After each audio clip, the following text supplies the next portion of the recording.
Revelations are surfacing that during the ZANU-PF annual conference, which was held in Mutare, there was intensified security protocols.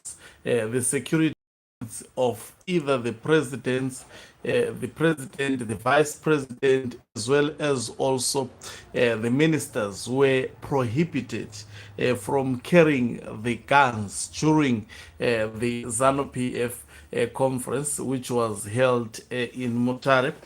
But something weird happened during that particular conference, whereby a security aide named Brighton Ndlovu was discovered in possession of a gun.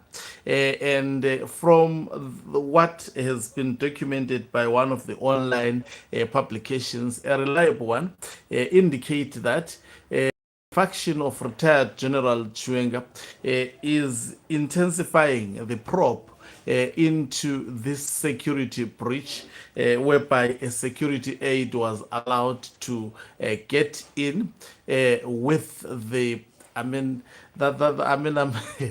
some people anyway, let me ignore. So, whereby a security aide was allowed to just get in to the ZANU-PF conference whilst carrying a gun in breach.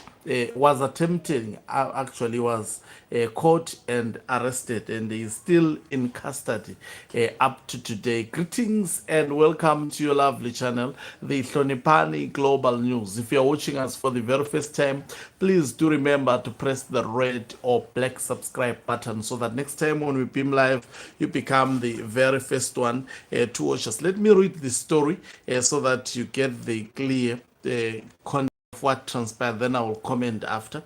It says ZANU-PF official tried to enter Mutare conference venue with gun. And the story begins with police probe major security breach by minister's personal assistant. It goes on to say Mutare police are investigating a security breach at ZANU-PF's annual conference held a fortnight ago after a minister's personal assistant was intercepted with a firearm. Brighton Ndebele, ZANU-PF's Secretary for Information and Publicity in Matabeleland South, and aide to Industry and Commerce Minister Mangaliso Ndlovu, appeared before the Mutare Magistrate Court and was denied bail. The 40-year-old's arrest comes amid heightened tensions with ZANU-PF, fueled by deepening feud between President Emmerson Mnangagwa and his deputy Constantino Chiwenga. This publication learned that, or understand that, the security at the conference was usually tight, with all security aides including those attached to ministers, barred from bringing weapons into the venue. A multi-agency probe is now underway to determine whether Ndebele's conduct was a lapse in judgment or part of something more deliberate. A member of ZANU-PF's Matabeleland South executive told this publication Ndlovu is a close ally of the president and is in the fog of factionalism. Chiwenga's people want to get to the bottom of this, hence his extended incarceration. Investigators have reportedly interviewed Ndebele's two wives in Bulawayo as part of their inquiries. Ndlovu, who is the ZANU-PF Matabeleland South Provincial Chairman, said he was surprised to learn that his personal assistant had been arrested. I didn't know, this is him speaking, I didn't know he had a firearm with him. In any case, his role as my PA does not require him to be in possession of one, the minister said. Is more to the story. He is still in custody, so I have not spoken to him. He sent a message just before the phone was taken, just to inform me that he is in custody for possession of a firearm. Ndebele previously, let's hear the background. Now they are starting to mention the background of this man. Previously served as a pastor in the Seventh-day Adventist Church in Bulawayo before leaving in disgrace in 2017 following a groping incident involving a female lawyer and church member. He was convicted of indecent assault and received a suspended 12-month prison sentence, after which he was deregistered by the church. Something very, very strange. That indeed happened to the ZANU PF conference. Now, according to this publication, this man is being investigated because Chiwenga's people wants to get to the bottom of this. Here is the thing. Mangaliso Ndlovu is also saying he was his personal assistant, not just a security aide as such. He was not supposed to enter the conference carrying the gun.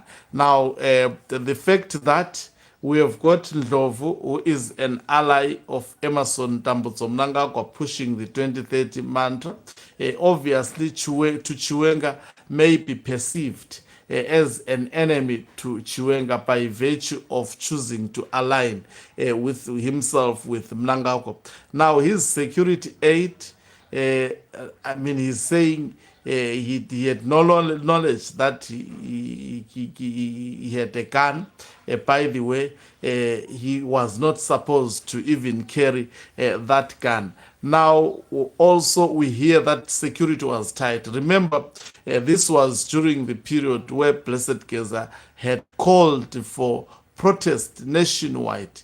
So it appears the ZANU PF, including the agencies of ZANU PF, I'm talking of state apparatus, because they are agencies of ZANU PF. They had to agree on security issues that every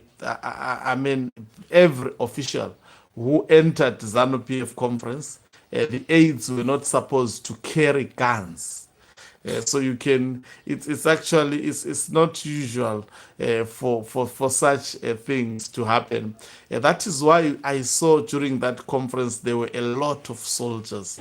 I think this security, the manning of the conference was given to the security, when I say security, I mean military personnel to handle it. And security aides were just supposed to enter the venue without any gun. So there was serious security. That is why they even detected this person who wanted to sneak in the gun to the conference of ZANU PF. Now, that on its own raises a lot of questions. Why did he want to sneak in the gun with the knowledge that the conference, rules was that no one was supposed to enter the premises with the gun? A lot of was it an assassination attempt of either retired General Chiwenga or Emerson Tambutso Mnangagwa, of which at this moment the logical reasoning behind this it may be pointing to retired General Chiwenga. That is why even this publication says the people of retired General Chiwenga wants to get to the bottom of this. So this, I think, answers what I have always said before, that for Mnangagwa, it does not seem as it appears. He has been giving this impression that he is powerful with ZANU PF, but it appears also retired General Chiwenga has some degree of power within ZANU PF. Maybe that is why the reshuffle of his cabinet has been delayed. That is why a lot of things that he attempts to do, he is approaching it cautiously, because he understands that all hell can just within a matter of seconds especially if he acts recklessly, can break loose. That is my view. We are living really in dangerous political times in Zimbabwe. I wish to understand exactly, because the man, it has been, I think, 2 weeks after the ZANU-PF conference, but this suspect is still kept in prison. And even the court had to remind him in prison, because it appears the state still wants him in prison. They still wants to investigate why did he want to get into ZANU-PF conference with a gun, with the knowledge that, I mean, the area was deemed not to have any guns. This is this is extra ordinary actually security. You would think that maybe this is a meeting that was happening in a war zone. No, it's not a war zone, but it is ZANU-PF factionalism. The feud between retired General Chiwenga, you can feel and sense it these days, that it is actually widening. It is widening, in my view, especially if I am to analyze post-conference circumstances. Mnangagwa was busy with sanctions and his people. Retired General Chiwenga was never there. In fact, he was in Matabeleland North. The last time today, we saw the state media posting a lot of stories. I think maybe he has left, but there are no reports. I think he is keeping his movements private for security reasons. Quite an extraordinary time in Zimbabwe. Who would have expected that retired General Chiwenga and Emerson Tambudzo Mnangagwa, during this point in time, they would be actually at this state in terms of their relationships. They say politics is a dirty game, and I think Zimbabwe is actually a typical example of how politics can actually turn dirty and nasty. Thank you very much for watching us. If you are watching us for the very first time, please do remember to press the red or black subscribe button, so that next time when we beam live, you become the very first one to watch us. You can financially support this channel by pressing the join button and be part of our members who are the heartbeat of this channel.